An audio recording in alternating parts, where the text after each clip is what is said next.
ഞങ്ങൾ ഇറങ്ങുമ്പോൾ 1083 കോടി രൂപയുടെ നഷ്ടം മാത്രം, അതായത് ക്യുമുലേറ്റീവ് ലോസ്. ഞാൻ പോയിട്ട് പിന്നീട് എന്തെങ്കിലും വരാം.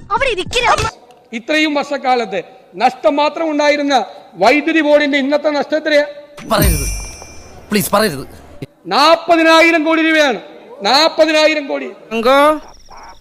നീ അറിഞ്ഞ ഞാൻ പെട്ടു. 4 രൂപ 29 പൈസക്ക് 25 വർഷക്കാലത്തേക്ക് ഒരു യൂണിറ്റിന് വൈദ്യുതി മേടിക്കാൻ കരാറുണ്ടാക്കിയ ഉമ്മൻചാണ്ടി സർക്കാരിന്റെ കരാർ നിങ്ങൾ റദ്ദ് ചെയ്തു. അതന്നത്തെ ചോരത്തിളപ്പിന്. എന്നിട്ട് നിങ്ങൾ ഈ വേനൽക്കാലത്ത് എത്ര രൂപയ്ക്കാണ് മേടിച്ചെന്നറിയാം? 4 രൂപ 29 പൈസയുടെ കരാർ.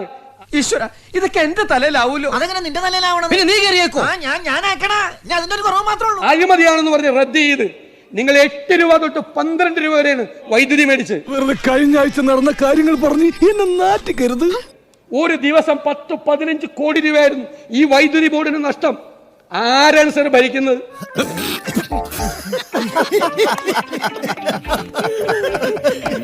നിങ്ങൾ തൊഴിലില്ലായ്മ പരിഹരിച്ചെന്ന് പറയും.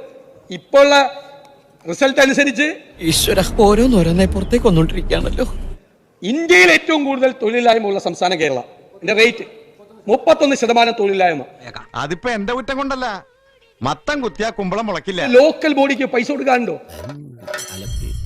ഏതെങ്കിലും കാലത്ത് ഒരു ഗഡു മാത്രം ലോക്കൽ ബോഡിക്ക് കൊടുക്കും. ലോക്കൽ ബോഡിയെ നിങ്ങൾ കഴുത്ത് ഞരിച്ചു കൊന്നു. നിങ്ങളുടെ പൈസ ഇല്ല. കേരളം ഇതുവരെ കാണാത്ത രൂക്ഷമായ ധനപ്രതിസന്ധിയിലൂടെ സംസ്ഥാനം പോവുകയാണ്. സംശയമുണ്ടോ?